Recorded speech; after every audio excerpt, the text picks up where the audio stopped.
My wife was an ice queen. In over a decade of marriage, she never once told me she loved me. But it was only when she filed for divorce that I discovered the love letters she had been writing for years. It turned out she had liked me ever since I first started pursuing her. Yet, for the 4 years I pursued her and the 3 years we were married, she treated me with nothing but extreme indifference. Meanwhile, I spent nearly every day doing everything in my power to please her. Whenever she brought up divorce, I would humble myself completely, practically begging her on my knees to reconsider.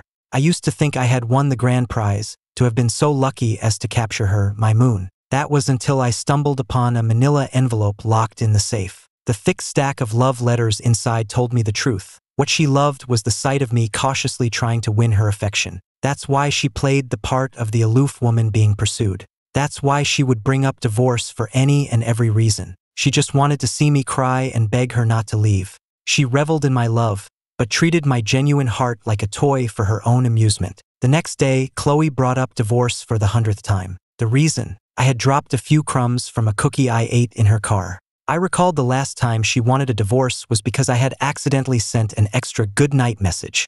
The time before that, it was because I wore a suit she disliked. I looked at the woman I had loved for 7 years, and suddenly, she felt like a complete stranger. This time, I had no intention of playing her game any longer. After we filed the papers, Chloe slipped into her black Maybach without a single look back, not even sparing me a glance. Usually, I would spend the next month doing everything I could to convince her to withdraw the petition. But this time, I simply turned and walked away down the sidewalk. A screech of tires suddenly echoed behind me. Before I could even react, a powerful force knocked me to the ground. I looked up to see Chloe and a few of her friends piling out of the car. "Oh my God, we hit Ethan." "Don't call him that," another girl nudged her. "They're divorced now, but Chloe hasn't agreed to withdraw the petition yet." One of them ran to the car to ask, "Should we take him to the hospital first, or just head to the party?"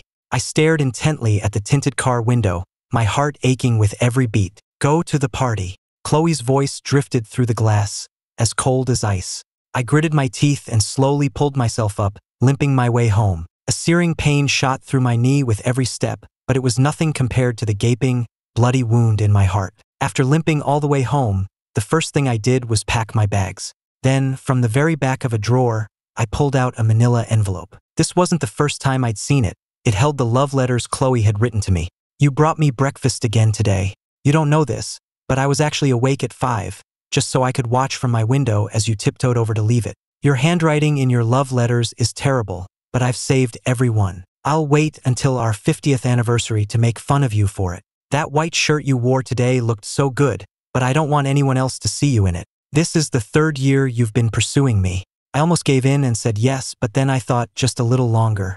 I want to enjoy this feeling of being wanted by you for just a little longer. Every single word was a fresh stab to my heart. If I hadn't stumbled upon these letters a few days ago, I would never have believed that the Chloe who had been so cold to me all these years had actually loved me too. Outside the private room at the club, the sound of laughter was already clear. "I'll bet 5 days.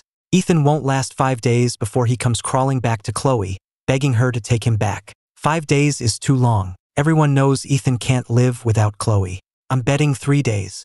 Didn't he get on his knees and beg her not to leave that very same night last time? Chloe, what's your bet?" The room fell silent for a moment. Chloe sat in the center of it all, her slender fingers wrapped around a glass of whiskey, her expression unreadable. Just as she was about to speak, I pushed the door open and declared, word by word, "I bet forever." I had just said, "I bet forever," when a smooth voice cut through the room. "Sorry I'm late." Julian Vance walked in, dressed in a white suit, instantly capturing everyone's attention. Julian was Chloe's childhood friend. From the time we started dating through our entire marriage, he was a constant, haunting presence in our lives. Chloe never pushed him away. In fact, she tacitly allowed him to cross boundaries time and time again. I had certainly suspected Chloe's feelings for Julian in the past, but it wasn't until I read those letters that I understood the truth. Julian was just a pawn she used to make me jealous. She loved watching me burn with jealousy over her. Chloe finally noticed me standing in the doorway, her brow furrowed. "What are you doing here?" I clenched my fists, realizing she hadn't heard a single word I'd said. I looked her straight in the eye. "The ring I left at the house is gone. I came to ask if you've seen it." Chloe was visibly stunned for a second, then her expression darkened. "Just for that?" I shot back. What else? What did you think I was here for?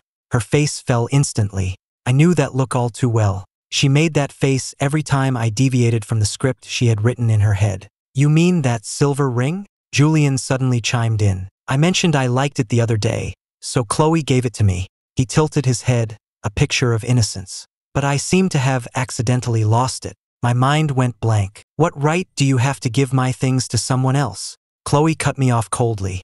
It's just a silver ring. Why are you making such a big deal out of it? I'll buy you 10 more to replace it. That was my mother's. It's all I have left of her. I practically screamed the words, my voice trembling. The room went dead silent. Chloe was clearly taken aback, but she quickly regained her composure. Well, it's lost now. What do you want me to do about it? Don't be so dramatic. As we were leaving the club, a loud creak echoed from above. Before I could process it, I heard screams from behind me. I looked up to see a massive billboard plummeting toward us. In that split second, Chloe's first instinct was to rush toward me. But our eyes met, and at the very last moment, she swerved and pulled Julian out of the way instead. Crash! As the searing pain washed over me, all I felt was a sense of pathetic irony. Was she so determined to hide her feelings for me that she would let me die? When I woke up, the first thing I saw was a plain white ceiling. I struggled to turn my head. The hospital room was empty. A nurse came in to change my for. Oh, you're awake. You've been out for 2 days. Luckily, it's just a mild concussion. My throat was parched. Who brought me here? The nurse adjusted my drip. Your wife did. You were covered in blood, and she was in such a panic she nearly tore the place apart. But the strangest thing happened. As soon as the doctor said you were going to wake up, she left in a huge rush. Said she had something important to do. It was odd. I closed my eyes, a bitter smile forming on my lips. It wasn't odd at all. After all, she would never let me see a single shred of her true feelings. Chloe didn't show up for the next few days. I didn't see her again until the day I was discharged. She appeared at my door with Julian, who was holding her hand intimately. I calmly continued packing my bag. Seeing my nonchalant attitude, Chloe's expression instantly soured. Back at the house, Chloe seemed to be trying to get a reaction out of me, flaunting her intimacy with Julian right in my face. But no matter how she tried to provoke me, I remained completely unfazed. At dinner, Chloe peeled shrimp for Julian with her own hands. I just chewed my food mechanically. It tasted like ash. Suddenly, Julian cried out, scratching at his arm. It's so itchy. I looked up and saw a red rash spreading rapidly across his neck as his breathing grew shallow. Chloe immediately rushed to his side. Their private doctor arrived quickly and diagnosed it as a severe peanut allergy. Chloe's face was grim as she summoned the housekeeper, her voice terrifyingly cold. How many times have I told you Julian is allergic to peanuts? Why was there peanut sauce in tonight's dinner? The housekeeper kept her head down, nervously wringing her apron, her eyes darting toward me. It was Mr. Miller, ma'am, he insisted. I'm so sorry, I'm just an employee. I shot to my feet in shock, my chair screeching against the floor. When did I ever? The housekeeper cut me off, her voice suddenly loud. Sir, please don't deny it. You said it yourself. You couldn't stand Mr. Vance living here. You were jealous of how nice Mrs. Sullivan was to him, and you told us to give him a little surprise. Chloe's voice was like ice. Ethan, you've been so quiet ever since we left the courthouse. I thought you had finally learned your place. I never imagined you'd stoop to something like this. I was about to argue, but then I froze. I distinctly saw the corner of Chloe's mouth twitch into a slight smile. It was gone in an instant, but it was definitely there. Since you had the nerve to poison Julian, Chloe said, turning to pull a bottle of hard liquor from the cabinet and setting it down with a sharp click, you should get a taste of it yourself. 2 of her security guards grabbed me, one on each side, their rough fingers digging painfully into my shoulders. As the liquor was forced down my throat, a burning sensation seared its way from my mouth down to my stomach. My breathing grew labored, and my vision started to blur. When I came to, the only light in the bedroom was a dim wall sconce. Chloe was sitting on the edge of the bed. Her tone was even. You're awake? Don't do this again. I struggled to sit up, my throat raw and burning. Looking at her visibly softened expression, it all clicked into place, and a wave of unbearable pain washed over me. She didn't give a damn about Julian's allergy. What she cared about was my recent indifference. What she enjoyed was seeing me act jealous and possessive over her. Just as she'd written in those letters locked away in her safe, she loved to see me go crazy for her, to see me lose all reason. But this time I was done playing her game. In 15 days, the divorce would be final and we would be done for good. I spent the entire next day lying in a stupor. The following day, my phone buzzed with a message from my old college group chat. Class reunion tonight, 7 p.m. at the Crowne Plaza. Hope to see you all there. I stared at the screen, lost in thought. I was leaving soon anyway. I probably wouldn't see any of them again. I might as well go as a final farewell. The Crowne Plaza was brilliantly lit. A few old friends were gathered at a table, all talking at once, asking me how I'd been. Leo gave me a knowing look. You chased Chloe, our campus queen, so hard back in the day. Did you ever actually win her over? A few others looked over, their curiosity piqued. My hand paused. My pursuit of Chloe had been a campus-wide spectacle. Everyone knew about it, but she hadn't agreed to date me until after graduation, so very few people knew we were ever a couple. She had even insisted a wedding was too much trouble, so we never even had a ceremony. A faint smile touched my lips as I said quietly, "No, I didn't. If I could do it all over again, I'd wish I had never met Chloe Sullivan." A few of them gasped, "Wow, if she turned down a guy like you, her standards must be impossibly high." Leo pulled out his phone. "Don't worry about it, man. I know a few great girls I can set you up with." "Set him up with who?" A cool, clear voice came from behind us. A shiver went down my spine. I turned to see Chloe standing a short distance away with Julian. She was wearing a new, dark green strapless gown, the diamonds at her neckline glittering in the light. He was dressed in a sharp, black-on-black patterned suit. The moment they arrived, they became the center of attention. Someone asked tentatively, "Is this your boyfriend?" Julian smiled and lowered his head slightly. Chloe didn't deny it. The group around them immediately started cheering. "Of course, the campus queen and the handsome rich kid. You two look perfect together." I looked down at my drink, pretending I hadn't heard. The lively atmosphere returned to the room as people broke off into smaller groups to catch up. Someone suggested a game of truth or dare. After a few spins, the bottle landed squarely on Julian. "I'll take a dare," Julian said. His eyes, however, flickered toward Chloe. "Kiss someone of the opposite sex in this room for 10 seconds. As soon as the dare was announced, the room erupted with whoops and hollers. Julian feigned shyness but walked straight toward Chloe without a moment's hesitation. Chloe was lounging on the sofa, but her gaze traveled across the crowd and settled on me, in the corner. I was looking down at my phone, showing no reaction to the spectacle. Chloe's expression instantly turned cold. Julian was now standing before her, his eyes filled with expectation. With everyone watching, Chloe suddenly reached out and pulled Julian, causing him to stumble onto the sofa beside her. Then Chloe rose, smoothly straddling his lap. Her slender fingers traced the side of his face before she pressed a deeply seductive kiss to his lips. The screams nearly brought the roof down. The kiss lasted far longer than the required 10 seconds. I finally looked up, but only gave them a calm, fleeting glance before returning to my phone. Chloe's expression grew even darker. For the rest of the evening, she escalated her public displays of affection with Julian, feeding him bites of food, wrapping her arm around his waist, whispering in his ear. But every few minutes, her eyes would drift back to me, and each time, I remained completely unmoved. After the party broke up, I went to the restroom. As I came out, Julian cornered me in the hallway. He brandished his phone, the screen displaying a photo of his passionate kiss with Chloe. "Chloe loves me. If you have any sense, you'll finalize this divorce and stop shamelessly begging her to take you back." I didn't even bother to look at him. I just turned and walked away. For the next few days, I didn't leave the house, focusing entirely on my submission for a design competition. This was the career I intended to rebuild after my divorce. I was once the most promising student in my design program. My professor told me I was destined to become a star in the industry. That was until the day Chloe saw a female colleague give me a ride home. "Quit your job or we're getting a divorce," she had said, her face cold. I chose to quit without a second thought. But now I could finally pick up my pencils again. I was completely absorbed in refining my design draft when the door suddenly opened. Chloe and Julian walked in. Her eyes landed on my sketches, and her face immediately clouded over. "I told you I don't like you doing this." She snatched the pencil from my hand. "If you want me to even consider withdrawing the divorce petition, you won't touch this stuff again." I looked up at her and found the situation utterly absurd. But I said nothing, simply gathering my sketches and putting them away. Chloe, assuming I had yielded, left with Julian, looking pleased. Before he left, Julian's eyes lingered on my designs for a moment, a flicker of admiration in them. 3 days after submitting my design, I received a call from the competition organizers. Mr. Miller, your submission is under investigation for plagiarism. If you cannot provide proof of originality, we will have to disqualify you. Couldn't believe it.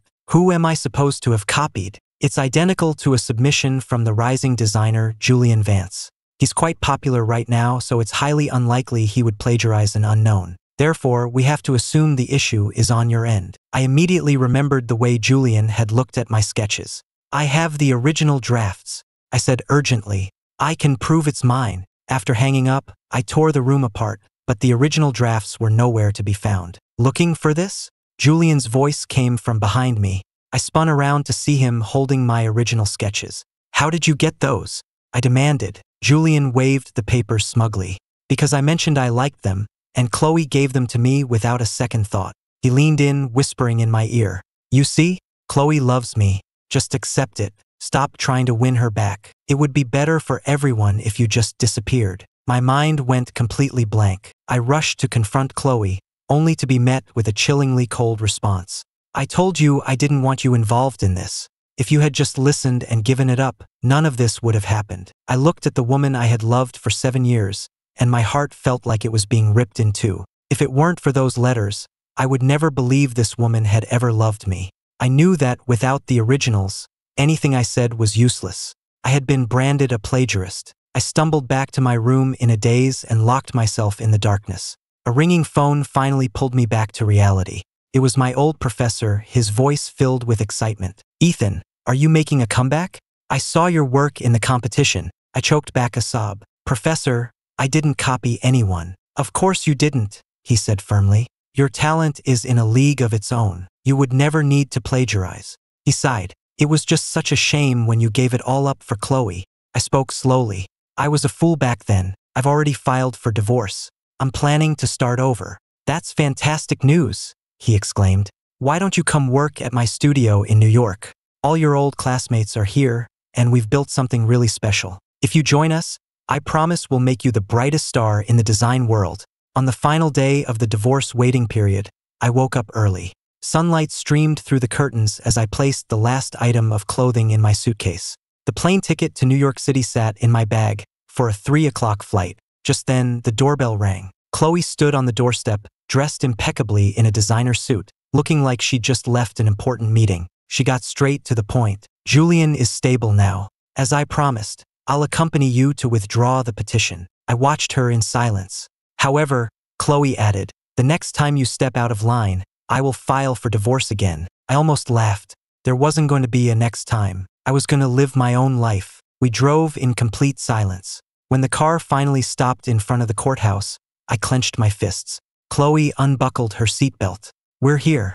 Let's get this done. I need to get to the hospital to see Julian. I stared at the familiar glass doors of the building, my thumb tracing the edge of my phone. I needed to find a way to get her to leave. I couldn't let her come inside with me. Just as I was about to speak, her phone rang. She answered with a frown. Julian? What is it? I'll be right there. Hanging up, she turned to me. Julian is having a difficult time. I need to go. You go in and withdraw the petition on your own. Just text me when it's done. I lowered my eyes, hiding the immense relief I felt. I watched her car disappear down the street before turning and walking into the courthouse. The familiar clerk at the counter smiled. Mr. Miller, back to withdraw the petition again. I pulled the prepared documents from my bag. Actually, I'm here to finalize it. Back at the house, I placed Chloe's copy of the divorce decree on the coffee table, then picked up the suitcase I had already packed. The click of the door closing behind me was quiet, but it was the sound of a blade severing 7 years of a foolish, one-sided love. The sun was bright on the way to the airport. I rolled down the window, closed my eyes, and breathed in the air. It smelled like freedom. Goodbye, Chloe.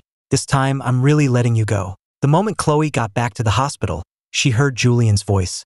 Mr. Vance, that woman who's been taking care of you, is that your girlfriend? She's so devoted to you. Oh, you know, Julian said with a casual laugh. Chloe's always like that with me. He smiled, implicitly confirming the nurse's assumption. This wasn't the first time Chloe had heard something like this. She knew what Julian was trying to do, but it would never happen. She would only ever love one person, me. Even if they divorced 100 times, they would always get back together. By now, Ethan should have happily withdrawn the divorce papers. The thought of his relieved face brought a small smile to her lips as she entered the room. When Julian saw her, he feigned a look of concern. "Chloe, you actually came? What about Ethan? If you didn't go, wouldn't the divorce have gone through?" Listening to his clumsy performance, Chloe almost laughed out loud. How could she not see right through him? He was just trying to secure his position. If he wasn't useful for provoking Ethan, she wouldn't give him the time of day. Now that the petition was withdrawn, and she'd had her fun for the week,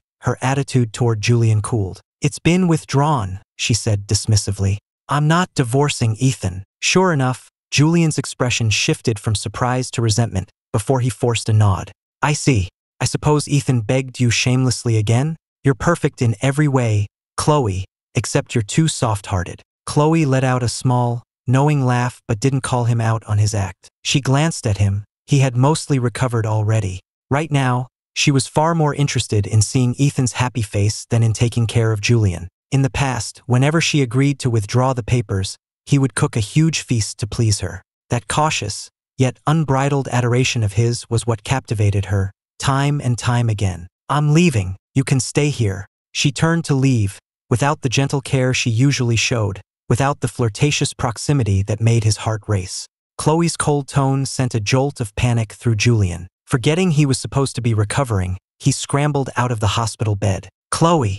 Chloe turned, her eyes studying him intently. Julian felt a pang of embarrassment, the feeling of being completely exposed. But how could she know? Chloe was so fond of him. He composed himself and offered a light smile. "I'll come back with you. I can see how Ethan is doing." Another pathetic excuse. Chloe was about to refuse. She hadn't had any alone time with Ethan recently, and she missed the look of pure, cautious adoration in his eyes. But then again, she had just agreed to call off the divorce. She couldn't let Ethan get too comfortable. She could always find an excuse to send Julian away later. With that thought, Chloe silently allowed Julian to follow her. She walked to the parking garage and got directly into her car. Julian immediately followed, opening the passenger door. "Chloe, why are you in such a rush today?" Chloe said suddenly. "Get out." Julian froze, not understanding what she meant. Chloe frowned. "Get out. Sit in the back." She didn't want Julian sitting in Ethan's seat today. Julian looked at her with a wounded expression. "Why? I always sit here, Chloe." Before he could finish, she cut him off. "Either sit in the back, or get out." Sensing the finality in her tone, Julian hesitated for a moment before realizing it was pointless to argue. He got out of the passenger seat and sullenly climbed into the back. The next second, Chloe slammed her foot on the accelerator and sped away. The thought of Ethan waiting for her obediently in the living room made her heart race with anticipation. She ran countless red lights, weaving through traffic, until she reached the intersection just before their house. There, she stopped, composing herself back into her usual cool demeanor, though a small smile played on her lips. For the last few hundred yards, Chloe drove agonizingly slow, as if reluctant to arrive. But the moment the car stopped, she was the first one out. She instinctively started for the door, then remembered something and stepped back, waiting for Julian. The man in the back, still dizzy from her reckless driving, took a moment to compose himself before getting out. He had expected her to go inside, but when he saw her waiting, his face lit up. He walked over and took her hand. "Sorry, Chloe. Did I make you wait long?" Chloe said nothing, simply leading him inside. She expected to see a lavish meal waiting, to see Ethan fumbling in an apron, having spent all day trying to please her. She expected to see his usual, all-encompassing forgiveness, his desperate and boundless love. But when Chloe pushed open the door, the house was empty. There was nothing. The slight smile on her face vanished. She turned to Julian, her voice soft. "You're still recovering. Why don't you stay here tonight?" In reality, a flicker of anger was hidden in her eyes. Ethan hadn't demonstrated his love as he always did. She had agreed to call off the divorce less than a day ago, and he was already nowhere to be found. Fine. In that case, she would just have to provoke him some more. Chloe's face was a mask, but she feigned a gentle tone, allowing Julian to bask in it. "Thank you, Chloe. But if I stay here, won't I be bothering you and Ethan? You two just called it off today. What if he tries to divorce you again because of me?" Julian said with a light smile, his words hitting the exact note Chloe wanted to hear. She scoffed, her eyes drifting toward the second-floor bedroom. "You've done nothing wrong. If he's not happy about it, he can find somewhere else to live." Julian followed her gaze and realized she was looking at Ethan's room. A look of excitement crossed his face, which he quickly suppressed. He gently tucked a strand of hair behind her ear. In that case, I'll take that room upstairs. Is that all right, Chloe? Chloe gave a small laugh and didn't answer, but her steps toward the staircase were answer enough. She walked up to the second floor and pushed open the bedroom door. Ethan, did you hear me? Julian will be staying in your room. But the room was empty. Not a single one of his things was there. That's when Chloe's expression finally changed. She suddenly remembered. The last time Julian had stayed over, Ethan had moved into the guest room and never moved back. Staring at the empty room, a knot of anxiety tightened in her stomach. Why wasn't he home? He should have been back by now. He must have gotten held up somewhere. She forced down her rising panic and turned to Julian. Go ahead and move in. It seems Ethan hasn't brought his things back yet. A pleased look spread across Julian's face as he quickly agreed. He planned to order everything he needed online and have it delivered. Thinking he might be living with Chloe for a while, he made a point of asking her opinion on every single item. They bought matching towels, his and hers toothbrushes, and even new sheets and a new duvet cover. As she watched the delivery men come and go, erasing every trace of Ethan from the room, Chloe said nothing, but her brow was furrowed in a tight line. She kept picking up her phone, then putting it down again. He hadn't sent her a single message today. Usually, on the first day after she'd agreed to stop the divorce, he would have already sent her a long, rambling message, unable to contain himself. But so far, she had received nothing. As long as Ethan came back and apologized, as long as he groveled, she would send Julian away and put everything in the house back the way it was. She told herself this as she stood there for hours, watching as Julian replaced every last item, until the final trace of Ethan's memory was erased. Only then did her perfectly crafted mask of indifference finally crack. Forgetting her pride, she dialed his number, her face grim. She already knew exactly what she was going to say, but after a full minute of ringing, it went to a cold, automated voicemail. It was the first time he had ever not answered her call. A surge of anger rose in her. She typed out a message. You're not answering my calls? We just called off the divorce. Are you trying to start this all over again? The message failed to send. A red exclamation point appeared next to it. She stared at it, confirming that he had blocked her, not the other way around. A thought occurred to her and she tried calling again, only to be met with the same result. Ethan had actually blocked her. What was he thinking? Had she somehow let her guard down, shown him her love, and made him think he had the upper hand? Why else would he ever block her? Chloe's face was like stone. Before she could figure it out, Julian suddenly exclaimed, Chloe, you and Ethan are actually divorced. Her mind went blank for a second. She turned to look at Julian. He was holding a small, red booklet, a triumphant smile on his face. In that instant, Chloe felt like she'd been struck by lightning. An impossible thought screamed through her mind. She lunged forward and snatched the booklet from his hand. It was a divorce decree. She felt like she couldn't breathe. With trembling fingers, she opened it. Inside, in stark black and white, were her name and Ethan's. He hadn't gone to withdraw the petition. He had gone to finalize the divorce. Chloe's mind was a roaring void. Julian couldn't hide his delight. He understood everything now. No wonder she had brought him home, told him to move into Ethan's old room, even redecorated it. It all made sense. She had been hiding this wonderful surprise from him. Chloe, I see now. You didn't give in to him this time. He looked at her with adoration, but she felt nothing at all. How could he leave her? How could he actually go through with the divorce? In that moment, the sound of Julian's voice, the noise from the delivery men, it all faded away. After a long, silent moment, she finally forced the words through her teeth. Get out. What? Julian asked, confused. She roared, I said, get out. Julian flinched, startled. He couldn't understand it. One moment she was being so kind to him, and the next she was screaming at him. He stood there, stunned. Chloe, what's wrong? Did Ethan say something to you? But Chloe had no patience left for him. She called her security and had them throw Julian out, along with all the delivery men. Only when the house was finally empty did her strength fail her. She clutched her head, unable to believe he had actually divorced her. He loved her so much. He had begged her 99 times. How could he have gone through with it? Chloe swept her arm across the coffee table, sending glasses crashing to the floor. She refused to believe it. He had to be testing her. This was just another game. Her panic slowly subsided, replaced by a cold calm. Suppressing her rage, she called her assistant.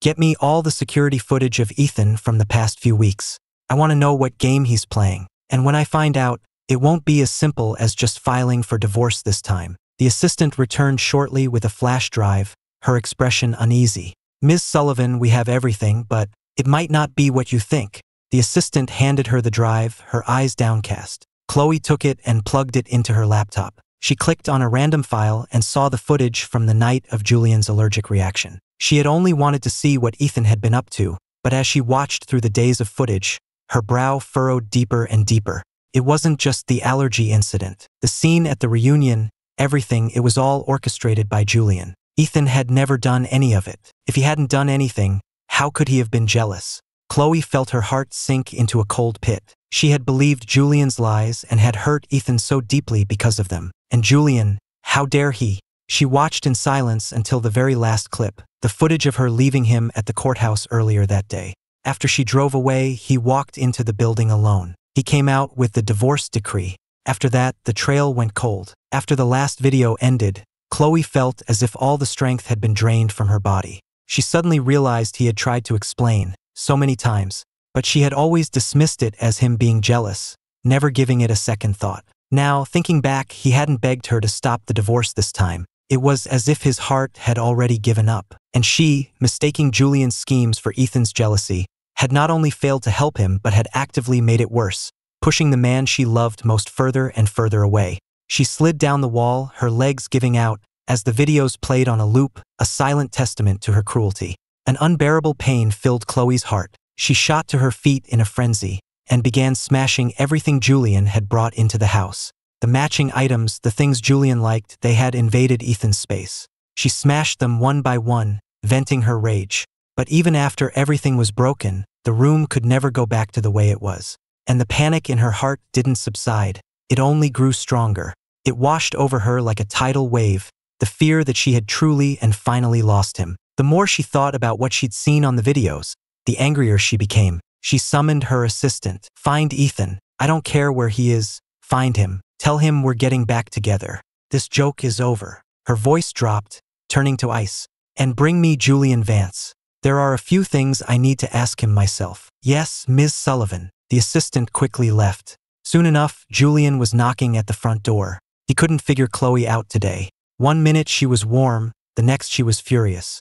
But he assumed it was because Ethan had upset her, which meant she still needed him. Full of confidence, he heard her call, "Come in," straightened his shirt, and walked inside. "Chloe, you wanted to see me?" He put on his most charming smile, only to be greeted by a scene of utter destruction. Everything he had just bought was smashed to pieces. And in the middle of it all stood Chloe, her eyes cold and distant. "Julian, do you really see yourself as part of the Sullivan family?" His little scheme suddenly exposed. Julian froze, then managed an awkward laugh. "Chloe, what are you talking about? You and Ethan just got divorced." Suddenly, Chloe's voice rose. "I'm asking you, did you think that because I was nice to you, you could go behind my back and do those things to Ethan?" She was done being pleasant to him. If it weren't for Ethan, she wouldn't have given this man a second glance. And this man, this nobody, had dared to scheme against Ethan. Julian's face went pale, but he held firm. "What are you talking about, Chloe? What did I do to Ethan?" Chloe let out a cold laugh. She had expected him to deny it. She dragged him into the other room, where the security footage was still playing, the light flickering across his face. He never imagined she would investigate so thoroughly. His face drained of color as he stammered an explanation. "Chloe, listen to me. I just couldn't stand the way he always upsets you and then comes crawling back. I just wanted to teach him a little lesson." Before he could finish, she cut him off coldly. "Teach him a lesson? I think you wanted to drive him away so you could take his place. Julian, who do you think you are to touch Ethan?" Without Ethan, Julian was completely useless to her. The warmth in her eyes was gone, replaced by pure ice. And on top of that, he had dared to pressure Ethan to leave her. At that thought, her expression grew even more menacing, and a cold dread filled Julian. "Everything you did to Ethan, you're going to pay for." Two security guards stepped forward and seized Julian. Before he could react, Chloe's assistant stood in front of him. He struggled, panicking. "Chloe, what are you doing?" He knew something was wrong, but Chloe remained silent as her assistant raised a hand and slapped him hard across the face, snapping his head to the side. Before he could even speak, another slap landed, and another until his lip was split and he was crying out. "Chloe, what are you doing? It hurts." The assistant only hit him harder. Chloe showed no pity. "You think you have the right to call me Chloe?" Without Ethan, you are nothing. And you dared to threaten him, and then it dawned on Julian. She was doing this for Ethan. Why was it always for Ethan? Julian was too stunned to speak. He endured 99 slaps before the guards finally released him. His face was swollen and bruised, his mouth bleeding. But what she said next was even more unbelievable. This isn't nearly enough. What you've done is far worse than this. Julian, you have a lot of nerve. Now that Ethan is gone, you're useless to me. Her cold words hung in the air, and in that moment he understood everything. But it was too late. Without a moment's rest, the guards held him down, forced his mouth open, and began spooning an entire jar of peanut butter into it. Soon, hives broke out all over his body, and his breathing became ragged. Chloe, I'm allergic. He was itching and burning, but the guards held him fast, forcing more and more of the peanut butter down his throat. Only when his eyes rolled back in his head and he was on the verge of anaphylactic shock did Chloe finally signal for the assistant to get his EpiPen. Julian was left gasping on the floor, completely drained. That was for framing Ethan for your allergy, Chloe said, her voice devoid of emotion. And this is for hiring those thugs to attack him. Do it. Before Julian could even process her words, a rain of fists and kicks descended upon him. Her security guards were much bigger and stronger than the thugs he'd hired, and every blow landed with brutal precision. With a sickening crack, a rib broke. He coughed up blood, crying and begging. Chloe, I'm sorry. I was wrong. Please let me go. But she was unmoved. We're just getting started. Julian, your debt is far greater than this. Until I return, you will suffer everything he suffered. With that, she turned and walked away. But the beating didn't stop. The guards continued to kick the man curled on the floor. After what felt like an eternity, just as Julian felt his body was about to shatter, he lost consciousness. He woke up in a hospital bed. He weakly opened his eyes and saw a tube in his arm. They were drawing his blood. He tried to scream, to struggle, but his arms and legs were strapped to the bed. He could only watch helplessly as bag after bag filled with his blood. The world spun around him as his body began to shut down. A nurse spoke with concern. Ms. Sullivan, any more and he'll die. Chloe's voice was flat. Keep going. This is what he owes Ethan. Julian weakly lifted his head. In that moment, he finally understood Chloe. Her heart belonged only to Ethan. So what was all of it for? The flirting, the gentle touches. What did it all mean? She was the one who never pushed him away. She was the one who refused to believe Ethan. The thought was cut short as the blood loss sent him spiraling back into unconsciousness. Only when he was on the brink of death, when there was nothing left to take, did Chloe finally allow the doctors to intervene. They saved him in time, but the moment he opened his eyes and saw Chloe, he screamed as if he were seeing a demon. Chloe, let me go. I know I was wrong. I'll apologize to Ethan. It's all my fault. Chloe gave a slight, satisfied nod. This was all part of her script. Only when Julian admitted his fault and promised never to bother Ethan again would Ethan finally come back to her. But there was one more thing. Chloe looked down at him. Since you know you were wrong, you can wait in the isolation room until Ethan returns. Hearing that, Julian froze, then began to struggle wildly. No, don't put me in there. But his struggles were useless.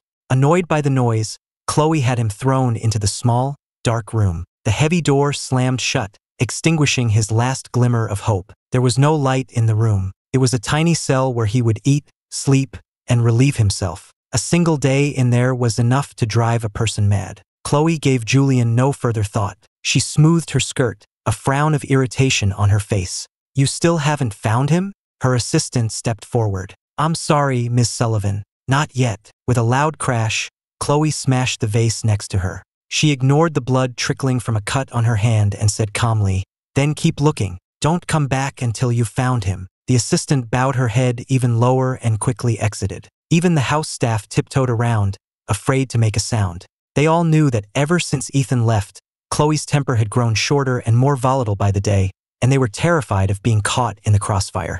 Chloe took a deep breath, ignoring the fearful faces of her staff, and drove to a bar by herself. She threw back shot after shot of harsh liquor. It was the only way to numb the pain inside. Her friends, hearing she was there, soon joined her at her table. Chloe, it's just Ethan. So he left. He was always so dramatic, always begging you to take him back. So you're really divorced this time. Give it a few days. He won't be able to handle it and he'll come crawling back. Everyone knows he can't live without you. They joked, but only Chloe knew the truth. She was the one who couldn't live without him. From the moment he started pursuing her, She had been unable to live without him. Chloe gave a bitter laugh and downed her drink. Seeing that their attempts to console her were failing, her friends exchanged confused glances. Finally, one of them asked, "Chloe, you're the one who wanted to divorce him all those times. Now that it's real, shouldn't you be happy?" Chloe's hand tightened around her glass. She didn't know how to explain the dark, twisted pleasure she took in his pain.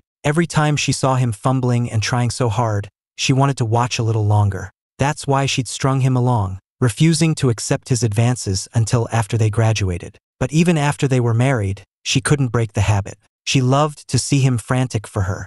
It was the only thing that satisfied the craving in her heart. She had threatened divorce 99 times, and 99 times he had begged her to stay. On the 100th time, she finally lost him for good. The thought was like a knife in her chest, stealing her breath. But someone else at the table muttered, "Besides, I think Julian is great. He's charming and knows how to treat you right. If you're really done with Ethan, you could do a lot worse than having some fun with Julian." At the mention of Julian's name, Chloe, who had been quiet, suddenly spoke, her voice sharp and cold. "Don't talk about Julian Vance in front of me." Everyone at the table was taken aback. They all knew Julian was her childhood friend. He'd been a constant presence in her life for years, and she'd never seemed to mind. In fact, her attitude toward Julian was a world away from how she treated Ethan. People used to joke that Julian was the one she really loved, and she never corrected them. Why the sudden hostility? The room fell silent for a moment before someone finally broke it. "Chloe, did something happen?" Chloe laughed, a bitter, self-mocking sound. "Ethan's gone. I've been looking for him, but I can't find him. And the person who drove him away was Julian. He was working against Ethan right under my nose, pressuring him to give up on me." Her words left everyone at the table speechless. They had never imagined Julian was capable of something like that. But if she didn't want the divorce, why did she keep threatening it? Why did she always make Ethan beg before she would relent? They all exchanged glances, the same question in their eyes. But seeing her current state, they knew better than to press the issue, offering only vague words of comfort. By the end of the night, Chloe had finished all the bottles by herself. She stumbled out to the street and had her assistant drive her home. The wreckage had been cleared away, but the house was still just as empty. There was no one there. There was no Ethan. Chloe walked into the bedroom and sat on the edge of the bed, her mind flooded with memories. From the very first time she'd gotten angry and he had tried to win her back, she had become addicted to the feeling. Watching the man she loved exhaust himself just to win a smile from her filled her with a sense of intoxicating power. As time went on, her demands became more and more extreme. She wanted to see just how far he would go for her, to test the limits of his precious love. She would tell herself not to push it too far, but every time she saw him, a dark part of her took over. She wanted to see him on his knees before her. She wanted to see him consumed with jealousy. She wanted to see him willing to die for her. But now he had left the game, and only now did she realize how pathetic she had been. If she had another chance, she would never, ever threaten to leave him. Chloe sat by the bed all night, motionless. On the third day, her assistant approached her. "Ms. Sullivan, it's been 3 days. If we don't let Mr. Vance out, he's not going to survive." The reminder jolted Chloe's memory. Julian was still in the isolation room. A look of disgust crossed her face. If he hadn't pushed things so far, Ethan would never have left. She stood up, her eyes cold and empty. "Let's go see him." When they reached the isolation room, the assistant opened the door. A terrified scream echoed from within. "I was wrong. I know I was wrong. Don't lock me in here. I know I was wrong." "Ah!" Julian was huddled in the far corner, clutching his head. The small room was filled with a foul stench, but he seemed not to notice, just muttering to himself over and over. After a long moment, he seemed to notice the light from the open door. He looked up and saw the open door, and Chloe standing just beyond it. As if grabbing a lifeline, he scrambled forward and clung to her legs. "Chloe, I'm sorry. I shouldn't have threatened Ethan. Please, let me go. I know I was wrong." 3 days and nights in that room had been more terrifying than any physical punishment he had endured. He begged, tears streaming down his face. Looking at his once handsome face, now broken and pathetic, Chloe felt nothing but disgust. She kicked him away. "I told you, your punishment doesn't end until Ethan comes back. You had the nerve to force him to leave me, so you should have known this is the price you would pay." Julian stared in disbelief. Realizing she felt not a shred of pity for him, he finally broke. They had known each other since childhood. He had loved her longer than anyone, And now, because of Ethan Miller, he was being put through this hell? Why was she so? A bitter smile formed on Julian's lips, his eyes filled with grief. Chloe, do you really think this is all my fault? She looked at him, her gaze unwavering. It is all your fault. If it weren't for you, Ethan would never have left me. Hearing the absolute conviction in her voice, Julian began to laugh. He laughed until tears streamed down his face. Finally, he looked up at her, his eyes burning with hatred. It's not my fault. It's yours. Chloe, you know it as well as I do. If he hadn't stopped loving you, he never would have left. You're just looking for someone to blame because you can't admit that you're the one who lost him. Chloe, you drove him away. You did this, not me. If he really loved you, he wouldn't have left. He was just looking for a way out. You poor, pathetic woman. You were still waiting for him to come crawling back, and you pushed it too far. Now he's really gone. You can't find him, and suddenly you're scared. You're the one who drove him away. Julian held nothing back, letting all the words pour out. Chloe's face was a mask of ice. She uttered a single word. Silence. He ignored her, his voice growing louder. You still won't admit it? Let me tell you something. No sane person would put up with being threatened with divorce 99 times. You drove Ethan away. Chloe, you drove him away. Shut up. Chloe lunged forward, her hands closing around his throat. After 3 days in isolation, Julian was already weak. He gasped for air, unable to breathe under her grip. He choked out the words. You're insane. Chloe, you're completely insane. No wonder he left you. He felt the air leaving his lungs, the world going dark at the edges. Her assistant's voice, sharp and urgent, pulled Chloe back from the brink.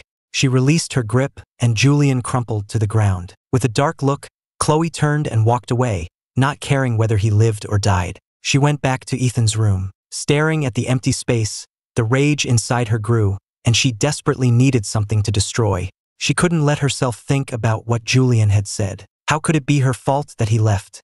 How could it be her? She grabbed her jacket and drove straight to the bar. Right now, only alcohol could quiet the storm inside her. She didn't call anyone. She just sat alone, downing drink after drink. Just as the alcohol was starting to take full effect, she saw someone walk past, talking on their phone. Are you sure it was Ethan you saw? Don't worry, he and Chloe are divorced now. It's hilarious. Does that princess really think anyone could put up with her games forever? The fact that Ethan lasted as long as he did is a miracle. She didn't catch the rest of it, but she heard his name, Ethan. The name was like a jolt of electricity, snapping her back to sobriety. She stared at the woman, stumbling as she walked over to her. What did you just say? Do you know where Ethan is? Her sudden appearance made the woman jump. She quickly ended her call and forced a smile. Chloe, what are you talking about? You must have misheard me. How would I know where Ethan is? Chloe narrowed her eyes, recognizing the woman as one of her so-called friends.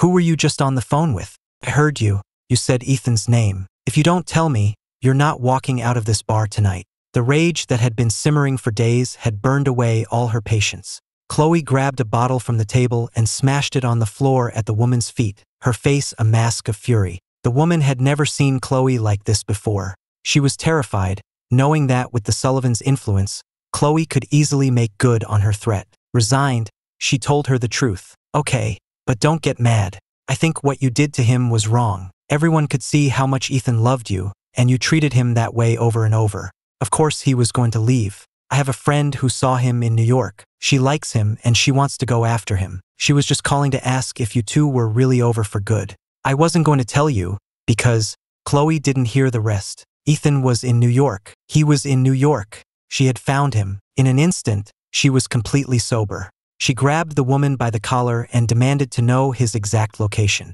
When she learned he was in New York, a spark of hope ignited within her. She couldn't wait another second. She would get him back. She would change. She would never test his love, never hurt him again. Chloe immediately booked the next flight out. Without packing a single thing, she raced to the airport. In just a few hours, she would see him again. On the plane, Chloe was a nervous wreck. Through some targeted inquiries, she had found out more about him. He had joined a design studio in New York City and was working as a designer again. If he would just come back, she would open a whole studio for him, let him do whatever he wanted. She could even have Sullivan Corp invest in it. As long as he was happy, she could accept him continuing his design work. As for his new colleagues, she didn't like the idea of him being so close to other people, but if it made him happy, she could arrange for them all to move back and work for him. With the backing of the Sullivan family, their careers would flourish far more than they ever could in New York. But the most important question remained. Would he forgive her? For the entire flight, Chloe didn't sleep a wink. She had it all planned out. If he wouldn't forgive her, she would prove to him that her love for him was worth more than her own life. As long as he would take her back, it would be her turn to beg. She would do anything. With a heart full of nervous anticipation, Chloe got off the plane and went straight to his studio. He was just on the other side of this door. Her heart pounded in her chest. She had no idea how he would react to seeing her. Would he have missed her as much as she missed him? Or would he hate her? After a few moments of composing herself, she knocked on the door. A moment later, the door opened. It was a woman she didn't recognize. "Hello, can I help you?" Chloe smiled. "I'm looking for Ethan Miller. Is he in?" "Oh, you're looking for Ethan? He's not here right now. He's on a date today. If you're here for a design consultation, you'll have to come back tomorrow." The woman's casual words sent a sharp pain through Chloe's heart. How long had it been since the divorce? And he was already on a date with someone else? A strange, unfamiliar emotion began to fester inside her.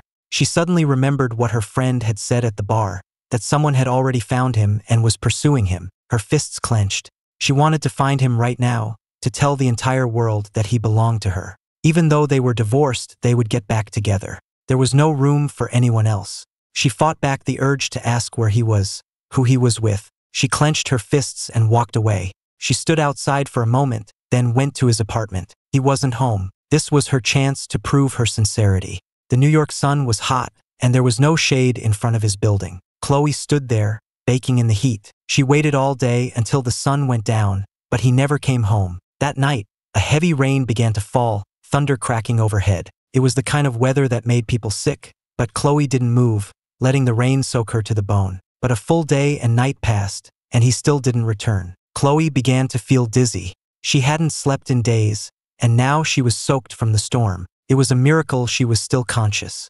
Her breathing grew shallow, and before long, she collapsed. When Chloe woke up again, she was in an unfamiliar room. She was disoriented for a moment, then shot up in bed. She remembered collapsing on his doorstep. Did this mean he had found her? That he had taken care of her? A wave of joy and excitement washed over her. Chloe carefully slipped out of bed, hoping to catch a glimpse of him. As she walked into the living room, she saw a figure bustling in the kitchen. It was Ethan. A warmth spread through her chest, the overwhelming feeling of having him back. She wanted to run to him, to hold him tight and tell him how much she had loved him all these years, to tell him he never had to worry again. But as she took a step forward, she saw someone else in the kitchen. A woman, wrapping her arms around his waist from behind. He laughed. "Stop it. I'm trying to make this soup." The woman pouted. "You're not making that for your ex-wife, are you?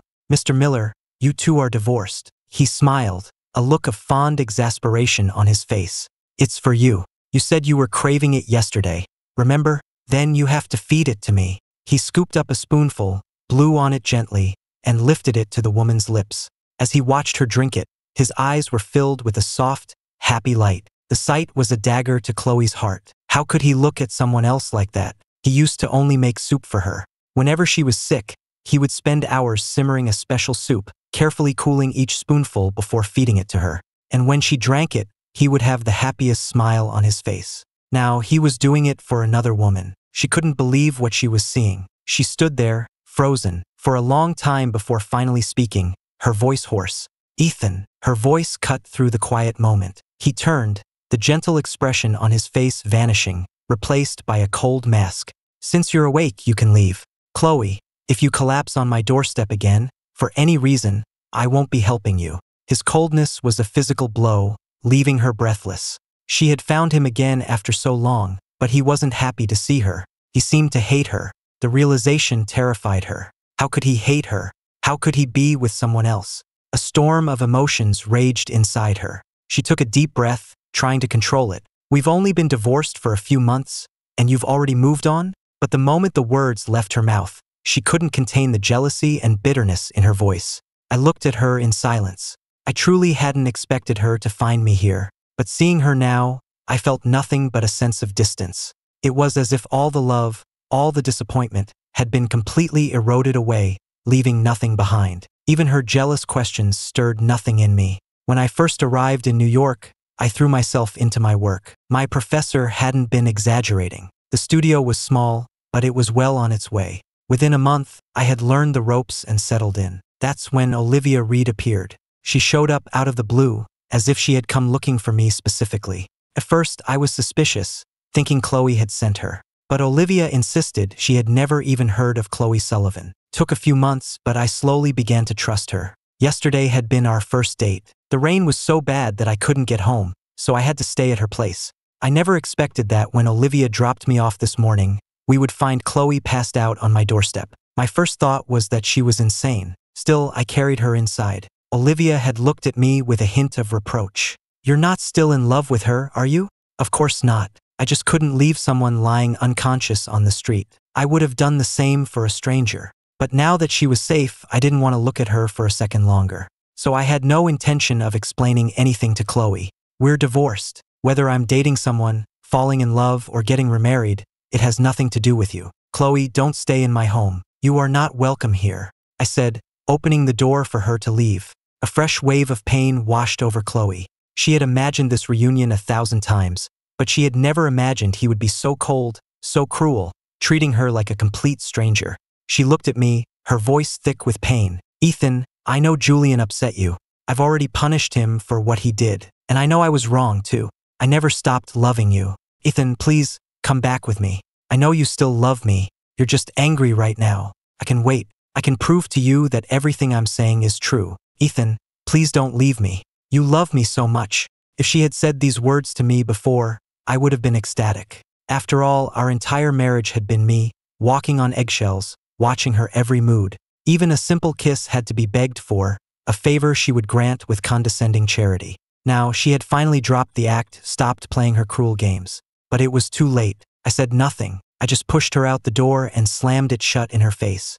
Inside, Olivia watched my face carefully. Seeing no lingering emotion, she smiled. "So that soup really was for me? Not just to make your ex-wife jealous?" I laughed at her teasing. "I'm not that childish. I don't play games to hurt people. You either love someone or you don't, and the soup is for you. You've helped me a lot." Olivia smiled. "In that case, I won't be shy. I'm not leaving a single drop. It's all mine." She brought the soup to the table and began to eat, savoring each spoonful. She wasn't kidding. She finished every last drop, even eating all the vegetables in the broth. Her genuine appreciation made me instinctively compare her to Chloe. In the past, no matter what I cooked for Chloe, she would only ever take a single bite. No amount of pleading could convince her to have another, leaving me to believe that my cooking was simply not good enough. But now, seeing someone enjoy my efforts so much, I couldn't help but smile. Olivia was thoughtful. After she finished, she washed her own bowl and then suggested we head to the studio together. I didn't object. When we arrived at the studio together, our colleagues exchanged knowing glances. I didn't bother explaining, just went to my desk. My senior colleague, Sarah, came over. "Ethan, a woman came by yesterday looking for you. Said she wanted to commission a design. She left her number. Want me to get it for you?" I nodded. The studio was doing well, but we were always looking for new clients. So even a vague lead like this was worth pursuing. I took the piece of paper with the number from her. After I finished what I was working on, I found a quiet corner to make the call. It only rang twice before someone answered. I was surprised by the quick answer. I paused for a second, then switched into my professional voice. "Hello, this is Ethan Miller from the design studio. I believe you were interested in commissioning a piece." There was a long silence on the other end of the line. Just as I was about to speak again, a familiar voice came through the receiver. "Ethan." My voice instantly turned to ice. "If that's all, I'm hanging up. This game isn't fun, Chloe." I was about to hang up when she spoke quickly. "I'm not playing a game. I have a real design proposal. As you know, Sullivan Corp does a lot of brand collaborations. I want you to be the designer." I was silent for a moment. Sullivan Corp was a massive conglomerate. Their annual budget for design fees alone was in the tens of millions. A contract like that would be enough to keep our studio afloat for years. But I knew this was a deliberate move on her part. There would be strings attached. I thought for a moment, then finally asked, "What's the catch?" I could hear her let out a sigh of relief on the other end. She had never been so nervous. The fact that I was willing to listen meant there was still a chance. "Come back with me, just for one day.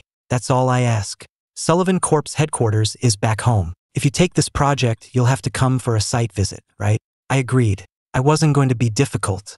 If she was offering our studio an opportunity like this, the smart thing to do was to take it. With a client like Sullivan Corp on our portfolio, our studio's future would be secure. We spent the next half hour discussing the timeline for my trip back and the specifics of the design collaboration. At the end of the call, she couldn't help but ask, "Ethan, are you still angry with me? I've accepted your dream. I'm okay with you being a designer now." I let out a sarcastic laugh. "Chloe, you can't stop me from doing what I want anymore." With that, I hung up and went to share the good news with the rest of the studio. Only a few people there knew about my history with the Sullivans, so most of my colleagues were ecstatic. Landing a client like Sullivan Corp was a massive win. While everyone else was celebrating, Sarah pulled me aside, her voice low and worried. "Ethan, are you sure about this? Why would Chloe Sullivan just hand us a contract this big? Did you have to agree to something in return?" Seeing the genuine concern on her face warmed my heart. If it hadn't been for her and the others helping me so much when I first arrived,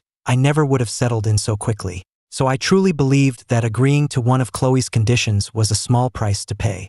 I smiled. "It's nothing too crazy. I just have to fly back for an in-person meeting." "Don't worry, Sarah." Hearing that it was just a business meeting, Sarah seemed to relax. Ever since I told her my story, she had been worried that I would get hurt by Chloe again, but just because she was relieved didn't mean everyone was. That evening, I ran into Olivia. She looked at me, her face etched with worry, hesitating as if she wanted to say something. It was strange to see her like this.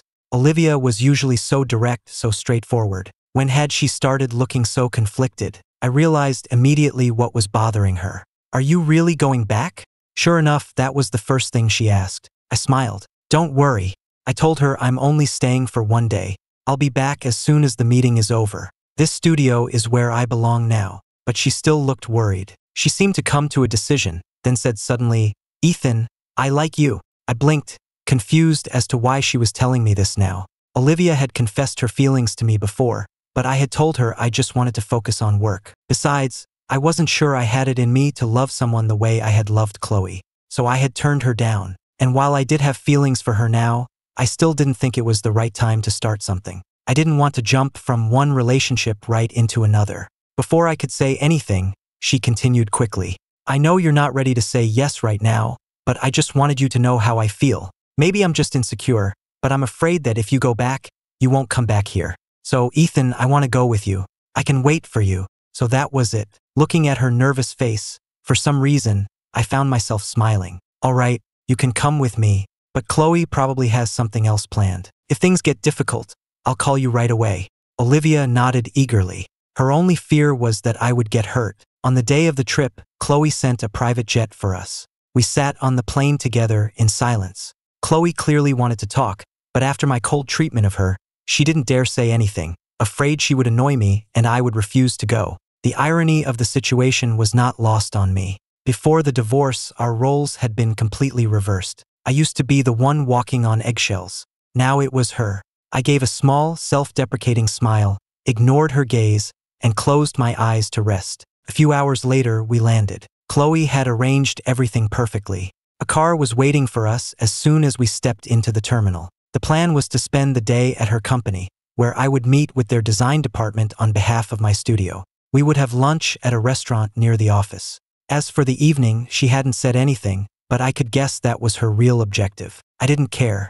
I went through the motions, meeting with her design department as planned. The department head was very enthusiastic and seemed to genuinely appreciate my design philosophy. We talked for hours, finalizing the design plan for the collaboration well into the evening. Chloe waited patiently the entire time, never once showing any sign of impatience. When I was finally finished, she approached me. "Let's go to the restaurant. It's not good to skip meals."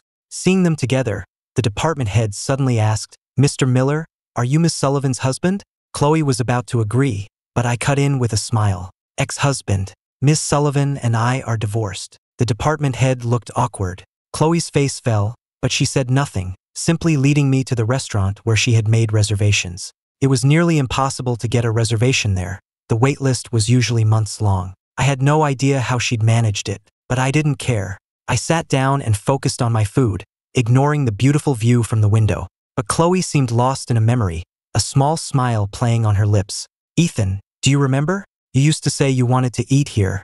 We came here once and you said you loved the view. I made sure to get the best table, with a view of all of Manhattan. I didn't even look up. You took one bite, called me childish, and threatened to divorce me. I remember. The atmosphere grew tense. Chloe was silent for a moment. Ethan, I know you hate me now. I promise, I will never threaten to divorce you again, and I will never let anyone hurt you. Ethan, please, just trust me one more time. Outside, the city lights twinkled like stars under a full moon. It was a beautiful sight, but I was done. I wasn't going to give her another chance to disappoint me. I finished the last bite of my meal, wiped my mouth and stood up. If that's all you wanted to say, I'm leaving. Seeing my cold indifference, Chloe's face went pale. She grabbed my wrist. Let me show you something. After you've seen it, you can decide if you still want to leave. I nodded and got into her car. She drove fast, as if she were in a great hurry. She ran several red lights, heading back to the house we used to share. She led me upstairs and opened the door to my old room. Everything was exactly as I had left it, as if the divorce had never happened. I looked around carefully but said nothing. Chloe then opened the bottom drawer of the dresser and pulled out the familiar manila envelope. She opened it. It was filled with her love letters. She pulled one out at random and began to read it aloud, her voice filled with all the emotion she had hidden for so long. I didn't react. I had already read them. Now they meant nothing to me. After she had read through years of her own hidden confessions, her eyes were red and her hands were shaking. Ethan, do you believe me now? I really do love you. I was wrong before.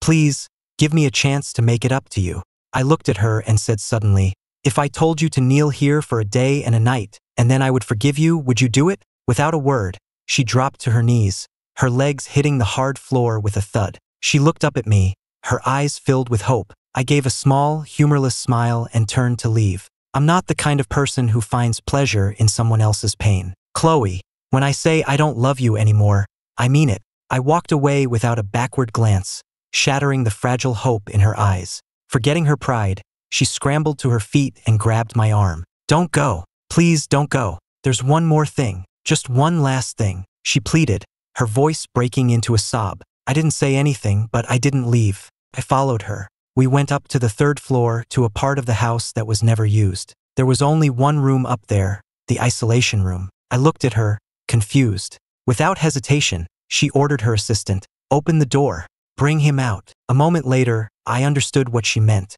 The person locked inside was Julian. His mental state was clearly shattered. He was dragged out of the room by two of her guards. As the light hit him, he screamed and covered his face. When he saw me, he scrambled toward me like a madman, collapsing at my feet, sobbing. Ethan, I'm so sorry. I was wrong. I'm so sorry for what I did. Chloe never loved me. It was always you. I was wrong. I shouldn't have framed you. It was all my fault. He knelt on the floor, banging his head against the ground, all his pride and dignity gone. He was a broken man, a shadow of his former self. He had clearly lost his mind. It wasn't hard to imagine what Chloe had done to him to break him so completely. I felt no satisfaction, no sense of revenge, only fear. But Chloe was pleased. She had kept him here for this very moment, to have him confess his sins to my face. She smiled at me. Ethan, are you happy?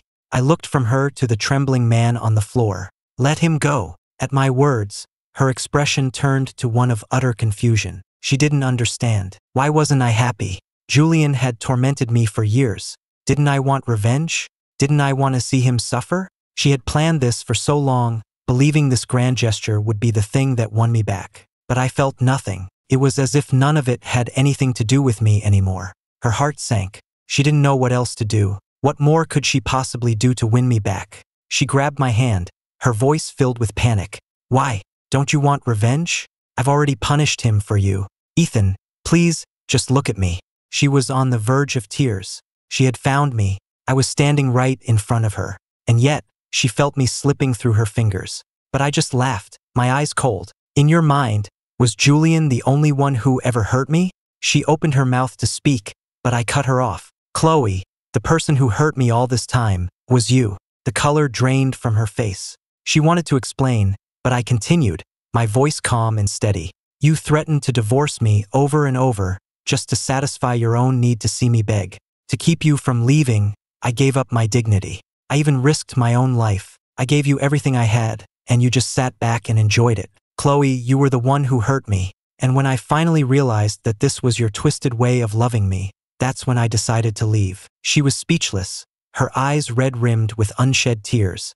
I turned to leave again, and this time she had no more tricks, no more reasons to make me stay. In that moment, she finally understood. It had been over between us from the very first time she had used divorce as a test. As I walked past her, she whispered through her tears, "Ethan, you once said you wanted to be with me forever." I didn't turn back. I didn't even slow down. My voice was quiet as I walked away. "You were the one who left first." I went to the airport to catch my flight back to New York, but this time I wasn't alone. Olivia was waiting for me. When she saw me, a look of relief washed over her face. "You're back. Is it all settled?" I nodded. "I've said and done everything that needed to be. If she still doesn't get it, I don't mind telling her again." After a short wait, we boarded our flight. Olivia had bought the tickets, and our seats were next to each other. As the plane took off, leaving the city behind again, my feelings were mixed. I didn't hate the city, but it held someone I never wanted to see again. I let out a sigh of relief. It was finally, truly over. I reached over and pulled Olivia into a hug. I felt her tense up, and I couldn't help but smile. "Just let me hold you for a minute. I'm a little tired." She relaxed into my embrace, shifting to make it more comfortable for me. "It must have been hard. Saying goodbye to the past is never easy." I murmured in agreement. "But I have a better future to look forward to." Olivia smiled. "Yes, you do. A wonderful future." I smiled back. Back in New York, I went straight to the studio. Life fell back into a comfortable routine. Everything was on track, except that Olivia was becoming more and more attached, teasing me every day about making our relationship official. When the studio hit a major revenue milestone, we threw a party to celebrate. We were celebrating the studio's success, but for me, it was also a celebration of my own freedom. I was no longer trapped by my past. I had finally moved on. I raised my glass and drank it all in one go. After the party, Olivia drove me home. She was grumbling good-naturedly.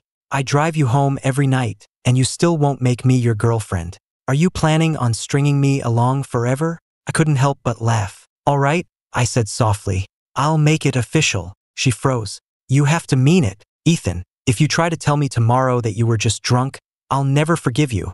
My smile grew wider. I wrapped my arm around her neck, pulled her close, and kissed her. "I'll take full responsibility," I murmured against her lips. "Let's be together. I'm ready." For a moment, she trembled in my arms. She had been waiting for this day for a very long time. She never told me, but she had noticed me back in college, before I had even gotten together with Chloe. But she had been too late. By the time she worked up the courage to talk to me, I was already with Chloe. So she had moved to New York to start her career. She never imagined that after all this time, they would meet again here, that I would be single, and that she would have another chance. I had always teased her about her ulterior motives, but she had just been afraid of losing her chance.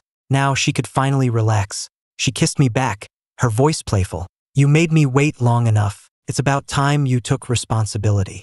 I smiled. "I've waited a long time too. I'm glad I finally found you."